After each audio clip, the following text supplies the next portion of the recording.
오더 챕터 2 세 가지 법칙 2-1 무엇이 세상을 지배하는가? 이 우주에는 절대적인 법칙들이 존재한다. 당신이 그 법칙의 존재를 믿든 안 믿든 그 법칙들은 당신을 지배하고 있다. 그 법칙들을 알지 못할 때 우리는 그 법칙들이 우리를 만들어낸 현상으로 인해 혼란을 느끼고 두려움을 느낀다. 그러나 그것을 알고 활용하면 혼란과 두려움에서 탈출할 수 있다. 진리를 알지니 진리가 너희를 자유롭게 하리라. 요한복음 8장 32. 모름지기 진리는 그것을 모를 땐 혼란의 대상이지만 알고 나면 우리를 더 자유롭고 이롭게 하는 지혜가 된다. 우리는 관찰과 경험을 통해 그 법칙들을 발견할 수 있으며 그 법칙들을 온전히 이해하면 그 힘을 이용할 수 있다. 예를 들어보자. 전기라는 것은 태초부터 존재했다. 하지만 그것을 발견하거나 이해하는 사람이 없을 때 전기는 두려움의 대상이었다. 당연한 말이지만 전기가 무엇인지 아는 사람이 없다고 해서 전기 자체가 쓸모없는 것은 아니다. 다만 그 방법을 알지 못하기에 전기가 주는 혜택을 누리지 못했을 뿐이다.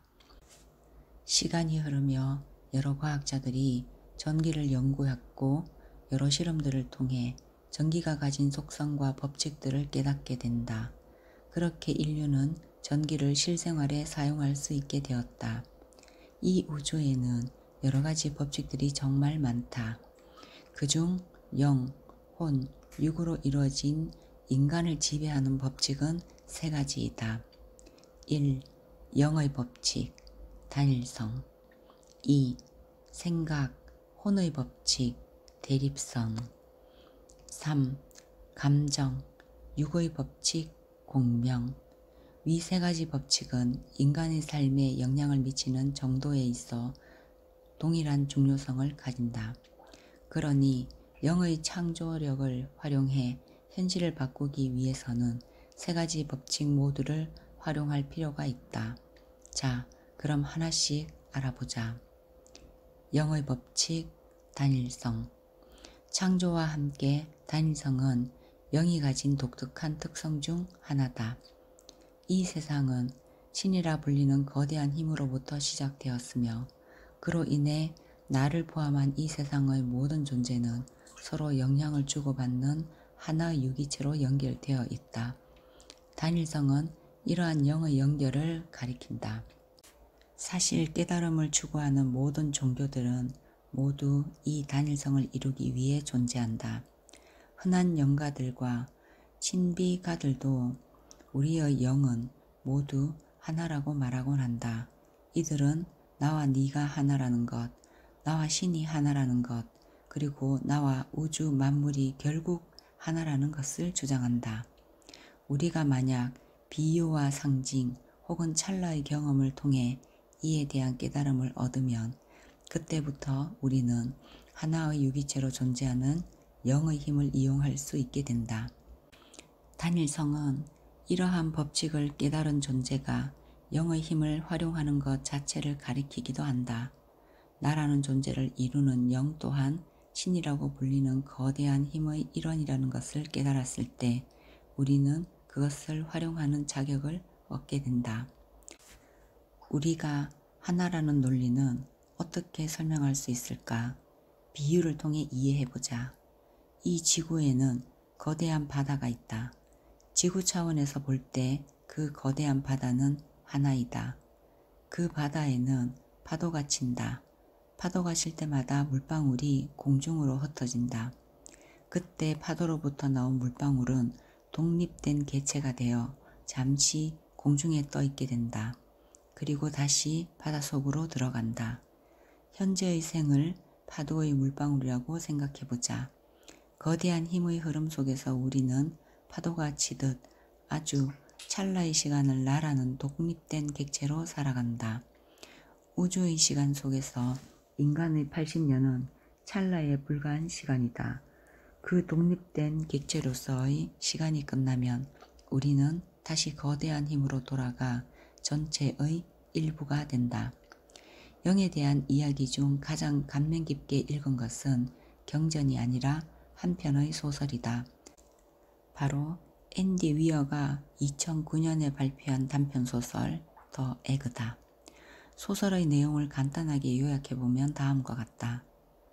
한 남자가 집으로 가던 중 교통사고를 당해 신을 만난다. 이윽고 남자는 신과 대화를 하기 시작한다.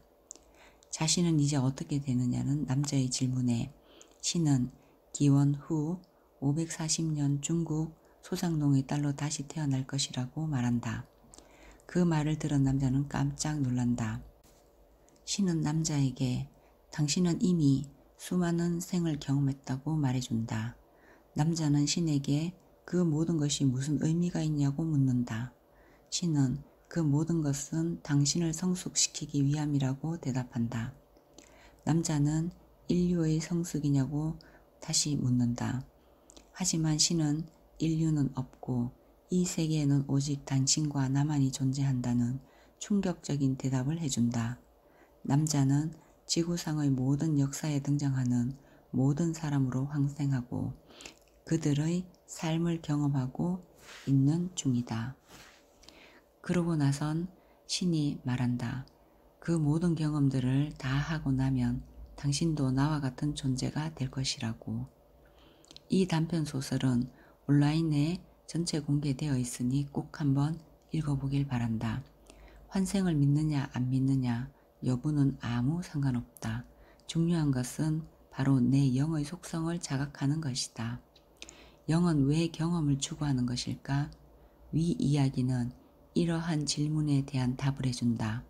경험을 통해 영은 성장 혹은 진화를 할 수 있기 때문이다. 우리의 영이 개별적으로 존재하든 하나의 신으로 존재하든 각각의 경험을 통해 영은 진화하고 있다. 한편 우리는 단일성을 이미 경험한 바 있다. 무엇인가에 빠져들어 집중하는 순간을 떠올려보자.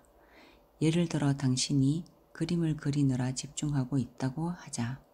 당신은 어느 순간 스스로의 존재를 잊어버린다.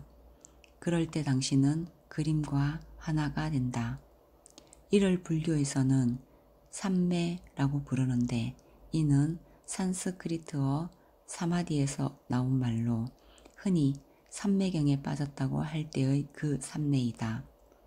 삼매에 빠지면 어떤 일이 생길까? 독서삼매경이라고 한다면 그 사람은 책에 빠져 있는 것이다. 책에 빠져 있는 동안 그는 자신을 잊어버린다. 시간과 공간을 벗어나는 것이다. 앞서 밝힌 것처럼 시간과 공간으로 이루어진 우리의 현실은 사실 우리가 만든 허상이다. 삼매에 빠질 때 우리는 비로소 시간과 공간이라는 것 자체가 실체가 없다는 것을 알게 된다. 그로 인해 완벽한 행복을 느끼게 되는데 여기서 행복이란 일체감을 말한다. 무엇도 부족하지 않음을 알게 된다는 의미로 받아들이면 된다. 불교에서 삼매라는 표현을 쓴다면 기독교에서는 성령 충만 혹은 은혜 받았다고 표현을 한다. 성령 충만은 무엇인가? 신과 내가 하나라는 느낌을 받는 상태를 의미한다. 내 안에 신의 사랑이 가득 찬 느낌이라고 이해하면 된다. 그렇다면 내 안에 신이 가득 찰 때 무슨 일이 벌어질까? 바로 나라는 존재를 잊어버리고 신이라는 거대한 사랑만 인식하게 된다. 이럴 때 기독교에서는 성령 충만하다 혹은 은혜 받았다는 표현을 사용한다.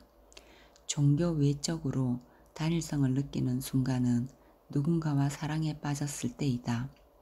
사랑에 빠진다는 것은 무엇일까? 나라는 존재를 잊고 오직 내가 사랑하는 존재만으로 가득 찬 상태가 된다.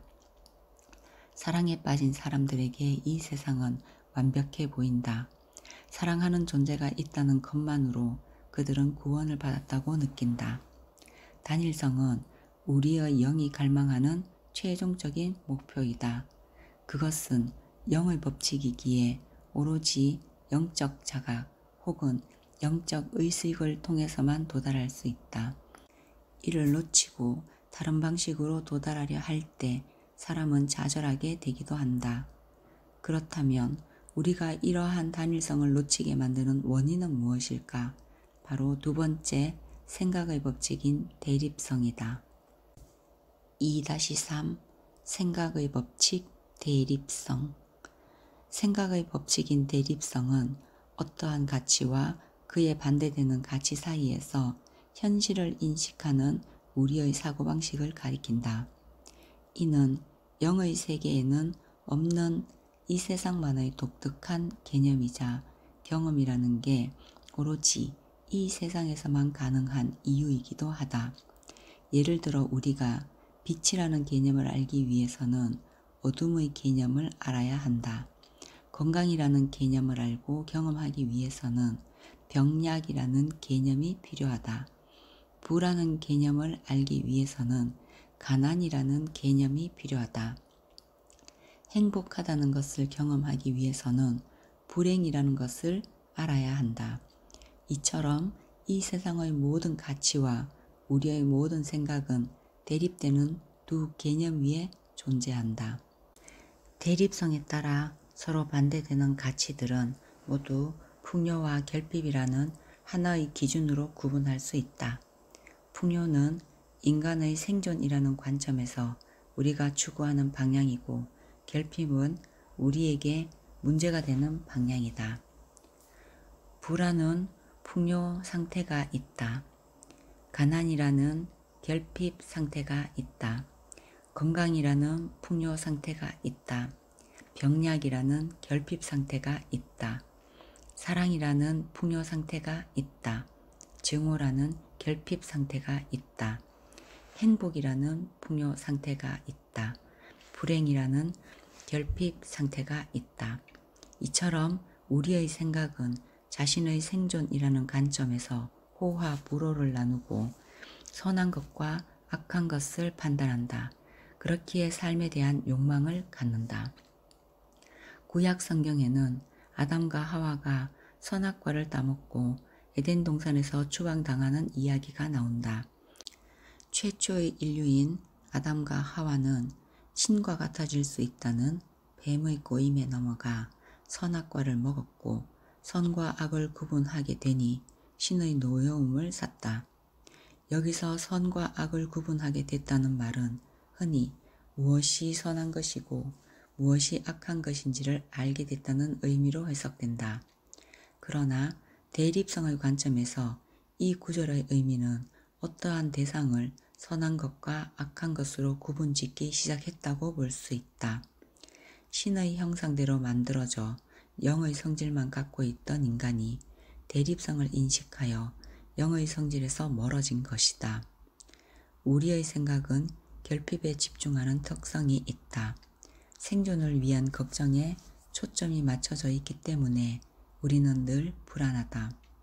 이와 달리 영은 풍요와 결핍이라는 두 가지 상태를 구분하지 않는다. 현실의 상태를 있는 그대로 바라볼 뿐 풍요에 매몰되지도 않고 결핍을 두려워하지도 않는 것이다. 영은 그저 창조할 뿐이다. 우리가 영의 창조력을 사용하길 원한다면 영과 같이 현실을 바라봐야 한다. 생각이 만들어내는 모든 두려움들은 영적인 측면에서 본다면 모두 허상이다. 힌두교 경전 우파니샤드 3장에는 이런 이야기가 나온다. 심장의 비밀스러운 동굴 속에 에고의식과 지고한 참자아 이 두 존재가 함께 머물고 있다. 에고의식은 잠시도 멈추지 않고 쓴 열매와 단 열매를 번갈아 따먹으면서 쓴 것은 싫어하고 단 것은 좋아하는 희비애락의 파도를 타고 있다. 그러나 지고한 참자아는 무엇이 일어나도 좋아하거나 싫어하지 않고 그저 지그시 바라보고 있다. 에고의식은 어둠 속에서 무언가를 열심히 갈망하고 있다. 하지만 참자아는 빛 속에서 조용히 지켜보고 있다. 우파니샤드 3장 1절. 우리가 사는 세계에는 반드시 두 가지 개념이 동시에 존재한다. 우리가 그중 어느 한 가지에 집착할 때 우리의 생각은 왜곡된 현실의 단면만을 바라보게 된다. 그러면 영의 법칙인 단일성은 깨지게 되고 우리는 영의 힘을 사용할 수 없게 된다. 그러나 우리가 항시 두 가지 개념을 동시에 의식하면서 모든 것을 창조의 원료로 쓴다면 우리는 원하는 현실을 창조할 수 있다. 핵심은 의식하는 것이다. 대부분 원하지 않는 것이 너무 자극적이기에 거기에 많은 주의를 기울이고 자동적인 반응을 한다. 그 습관을 버려야 한다. 어떻게 그 습관을 버릴 수 있을까? 바로 관조하는 것이다. 원하지 않는 것을 마주쳤을 때 적극적 반응이 아니라 그것을 관찰한 후 내가 원하는 것은 무엇인지를 떠올려 보는 것만으로도 결핍의 함정에서 간단히 벗어날 수 있다. 대립성을 가장 잘 표현하는 상징이 바로 태극 문양이다. 태극 문양을 보면 서로 다른 두 가지 기운이 공존하는 모습을 볼 수 있다. 그것들은 각각 존재하는 것이 아니라 서로 대립하지만 또 보완하면서 존재한다. 이러한 이치를 조금 더 실천적인 관점에서 바라보자. 모든 꿈과 열망의 자원이 무엇인지 아는가? 예를 들어 부자가 되고 싶다는 열망은 어디에서 생겨날까? 바로 그 반대편인 가난에서 생겨난다. 성공하고 싶다는 열망은 어디에서 생겨날까? 바로 실패에서 생겨난다. 모든 결핍은 사실 거대한 에너지 자원이다. 그러나 우리가 그 결핍에만 집중할 때 이건 나쁜 거야 혹은 이건 너무 싫어 이런 것은 용납할 수 없어 라고 생각할 때 우리의 의식은 풍요를 보지 못하고 결핍에 빠지게 된다. 그때 우리에게 필요한 것은 내가 원하는 것은 무엇인가 라는 질문이다. 이 질문을 통해 우리는 결핍에서 빠져나와 풍요를 바라볼 수 있다. 우리는 의도적인 대립성을 인식할 수 있다. 또한 의도적으로 우리의 인식을 풍요의 영역에 둘 수 있다. 결핍에 빠져 대립성을 인식하지 못하고 있을 때 우리의 생각은 걱정과 염려라는 함정에 빠진다. 그리고 그 함정에 빠질 때 우리는 원하지 않는 현실을 창조하는 우를 범한다. 부자가 되고 싶다라고 생각하면 부유하게 살고 싶다는 열망과 함께 가난에 대한 두려움이 동시에 생겨난다. 성공을 생각할 때도 성공에 대한 확신과 실패에 대한 의심이 함께 생겨난다. 이 모든 것은 사실 하나의 개념에서 파생된 것이다. 그래서 우리는 의식적인 측면에서 이 두 가지를 모두 인식하는 훈련을 해야 한다. 그리고 결핍이 아닌 풍요에 집중하는 연습을 해야 한다.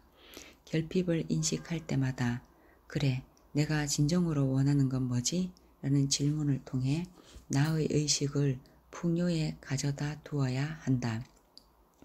내가 투쟁하고 반대하는 것들, 내가 억누르고 있는 모든 것들은 결핍의 에너지를 만든다. 그것들은 스스로 사라지지 않는다. 그것들을 내 의식이 닿지 않는 곳에서 점점 거대한 부정적 에너지로 축적된다. 무언가를 원하여 기도를 하면 반대로 이루어지는 경험을 해본 적이 있을 것이다. 정말 간절히 원하면 오히려 실패하는 경험도 해봤을 것이다. 무엇인가 반드시 해야 된다고 생각하면 오히려 그 일을 못하게 되는 경우 역시 있었을 것이다. 이 모든 것이 결핍에 집중되어 있는 상태에서 부정적 에너지로 인해 발생한 현실이다. 여기에서 우리는 진짜 긍정과 긍정처럼 보이는 부정에 대해 알게 된다. 부자가 되고 싶다. 살을 빼고 싶다. 이 두 문장을 보자. 어떻게 보이는가? 긍정처럼 보이는가? 하지만 대립성의 측면에서 저 두 문장은 결핍에 집중되어 있는 상태이다.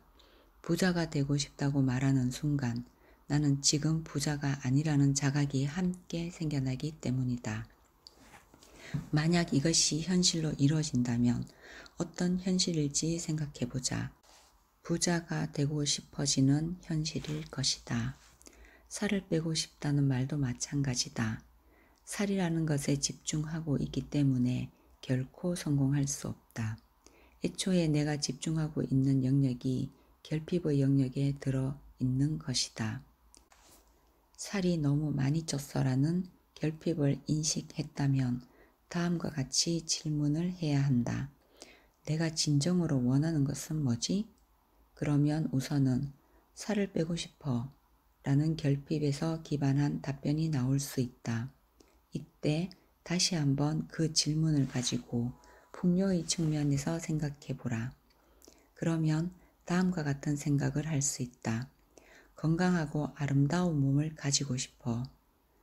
말장난처럼 보이지만 오더의 관점에서 살을 빼고 싶어와 건강하고 아름다운 몸을 가지고 싶어의 결과 엄청나다. 우선 그려지는 이미지가 다르다. 그리고 무엇보다 결핍의 영역이 아닌 풍요의 영역에 주의를 둔다는 것이 가장 큰 차이이다. 오더는 생각과 감정이 하나가 될 때 내려지는 상상에 대한 영의 응답이라고 말했다. 생각의 특성인 대립성을 모른 채 무언가를 간절히 상상하면 영에게 엉뚱한 기도를 할 수도 있다. 차차 살펴보겠지만 감정의 법칙인 공명까지 이해하게 되면 그동안 왜 내가 원하지 않았던 현실들이 내 삶 속에 펼쳐졌는지를 보다 명확하게 알 수 있다. 2-4 감정의 법칙 공명. 마지막 감정의 법칙은 공명이다. 공명은 진동하는 현상 자체를 가리키기도 하고 물질과 물질 간의 파동을 주고받거나 교감하는 현상을 가리키기도 한다. 물질로 이루어진 인간의 육체와 물질로 이루어진 현실은 서로 영향을 주고받으며 공명하는데 이를 매개하는 것은 바로 에너지다.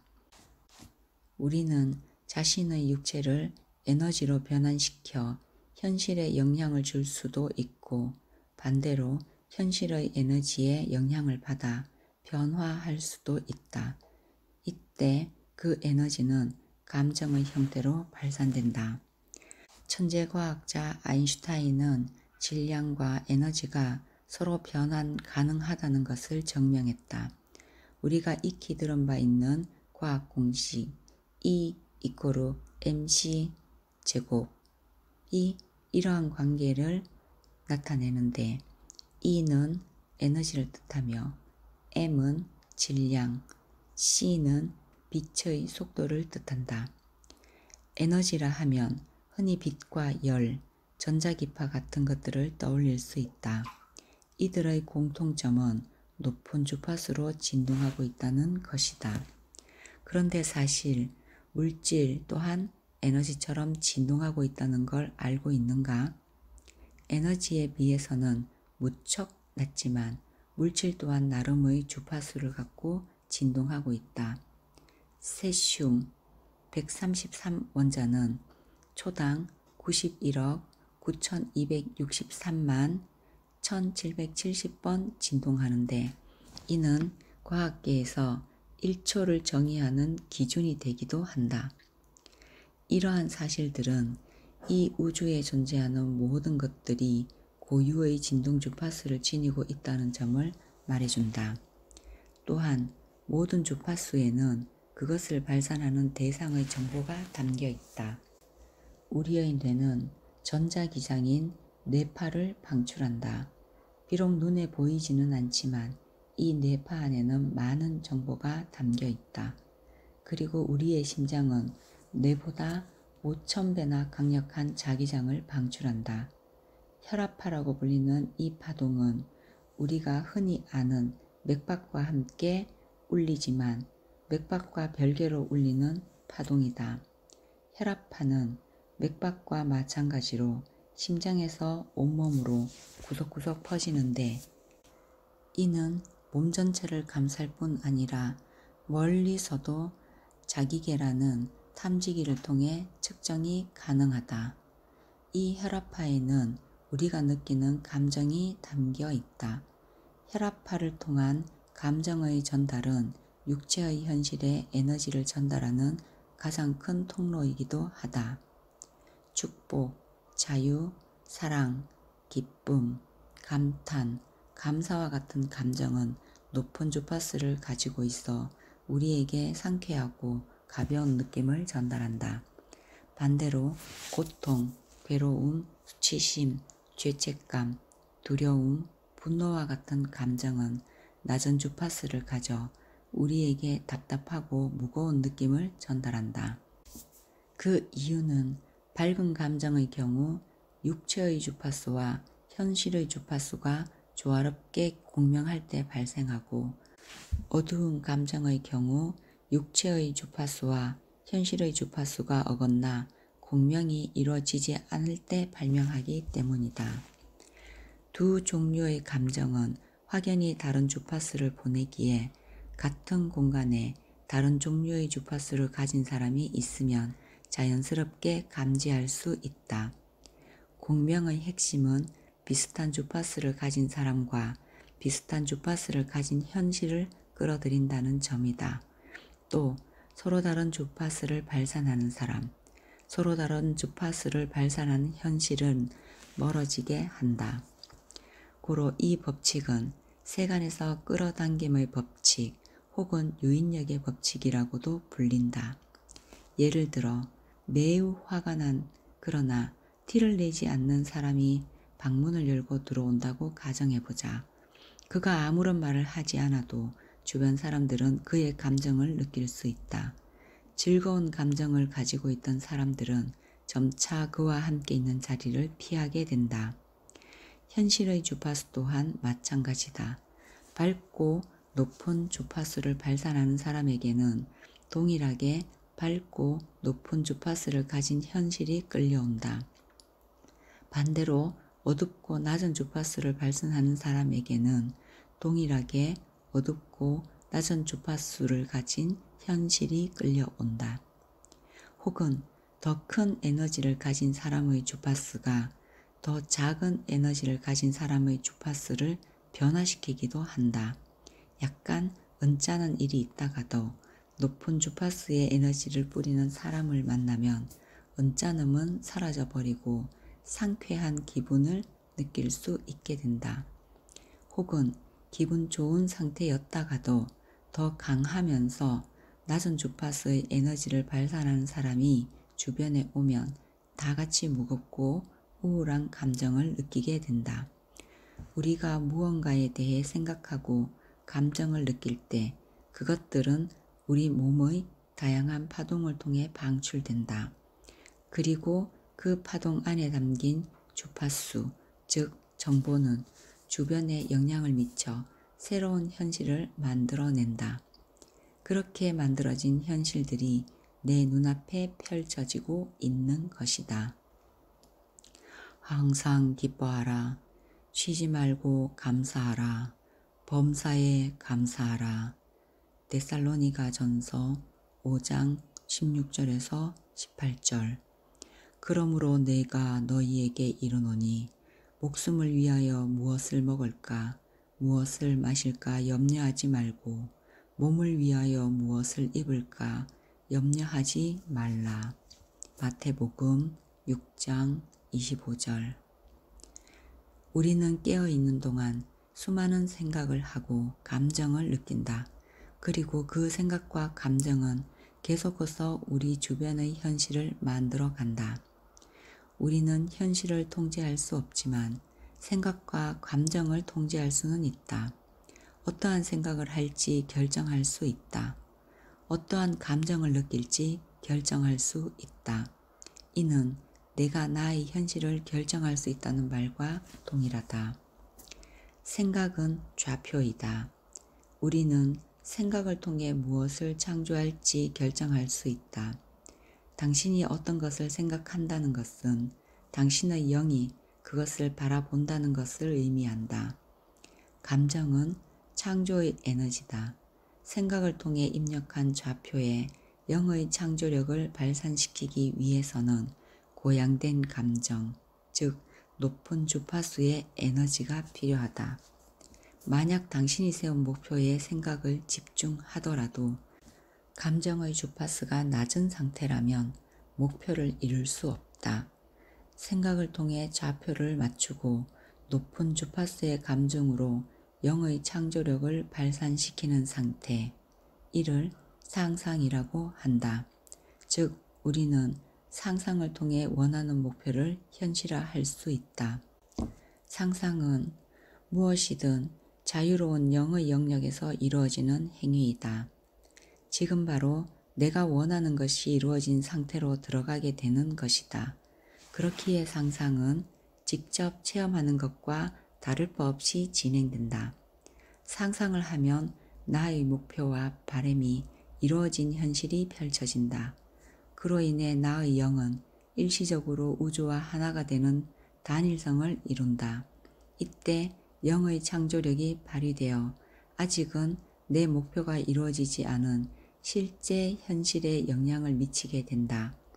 영의 창조력은 이렇게 작동한다. 부자가 되고 싶다고 갈망하는 것이 아니라 부자가 된 상상을 해야 한다. 건강해졌으면 좋겠다고 희망하는 것이 아니라 건강한 사람이 된 상상을 해야 한다. 내가 바라는 것을 갈망하거나 희망하는 것이 아니라 지금 이 순간 그 존재가 되는 것이다. 내 목표를 명확하게 생각하고 그 목표가 이루어졌을 때의 고양된 감정을 느낄 때 영은 새로운 현실을 창조해낸다. 그것이 바로 오더다.